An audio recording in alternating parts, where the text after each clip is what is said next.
ಬೇವು ಶನಿಯ ತತ್ವ, ಹಾಗೆ ಬೆಲ್ಲ ಸೂರ್ಯನ ತತ್ವ. ಇವೆರಡೂ ಕೂಡ ಕಷ್ಟ ನಷ್ಟಗಳನ್ನು ಎದುರಿಸಲಿ, ದೀರ್ಘವಾಗಿರ್ತಕ್ಕಂಥ ಶಕ್ತಿಯನ್ನು ಕೊಡಲಿ, ದೇಹದಲ್ಲಿ ಆರೋಗ್ಯವನ್ನು ಕೊಡಲಿ, ರೋಗ ರುಜಿನಗಳು ಬರದಾಗಿರಲಿ ಅಂತಕ್ಕಂಥದ್ದೇ ಶನಿಯ ತತ್ವ. ನಾವು ಬೇರೆ ಬೇರೆ ಆಲಂಗ ಮಾಡ್ತೀವಿ, ಶನಿ ಸೂರ್ಯನ ಅಂಶದಲ್ಲಿ ಕೂತ್ರೆ ಪಿತೃದೋಷ ಅದು ಇದು ಹೇಳ್ತೀವಿ. ಬಟ್ ಇಲ್ಲಿ ಪ್ರಕೃತಿನೇ ನಮಗೆ ಒಂದು ಸಂದೇಶವನ್ನು ಕೊಡುತ್ತೆ.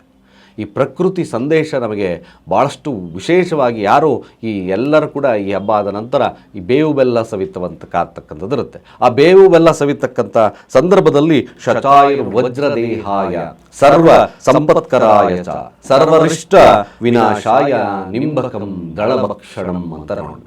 ಇದು ನಿಜವಾಗ್ಲೂ ನಿಮಗೆ ಒಂದು ಆರೋಗ್ಯಾಭಿವೃದ್ಧಿ ಕೊಡ್ತಕ್ಕಂಥದ್ದಿರುತ್ತೆ. ಏನೇ ಕಷ್ಟ ನಷ್ಟಗಳು ಬಂದರೂ ಸಮನಾಗಿ ಹಂಚ್ಕೊಳ್ತಕ್ಕಂಥ ಮನೋಭಾವವನ್ನು ತರುತ್ತೆ. ಮಂತ್ರದ ಶಕ್ತಿ ಹಾಗೆ ಸ್ವಾಭಾವಿಕವಾಗಿರ್ತಕ್ಕಂಥ ಶಕ್ತಿ ಪ್ರತಿಯೊಂದು ಹಬ್ಬದಲ್ಲಿ ನಮಗೆ ಸಾರುತ್ತೆ. ಆ ಹಬ್ಬಗಳ ಆಚರಣೆ, ಮುಖ್ಯ ಆಚರಣೆ ಸಂದೇಶ, ಪ್ರಕೃತಿ ಸಂದೇಶವನ್ನು ಕೊಡ್ತಕ್ಕಂಥದ್ದೇ ಹಬ್ಬದ ಆಚರಣೆಗಳು. ನಾವು ಮನುಜರಾಗಿರ್ತಕ್ಕಂಥ ಈ ಥರ ತಿಳ್ಕೊಂಡು ಮಂತ್ರಗಳನ್ನು ಹೇಳಿಕೊಂಡು ಯಾವ ತತ್ವವನ್ನು ಅಳವಡಿಕೆ ಮಾಡ್ಕೋಬೇಕು ಅಂತಕ್ಕಂಥದ್ದನ್ನು ನೋಡಿಕೊಂಡ್ರೆ ಅದೇ ನಮಗೆ ಹಬ್ಬದ ಸಂದೇಶ ಕೂಡ ಆಗುತ್ತೆ ಅಂತ ಹೇಳ್ತಾ ಸರ್ವೇ ಜನ ಸುಖಿನೋ ಭವಂತು.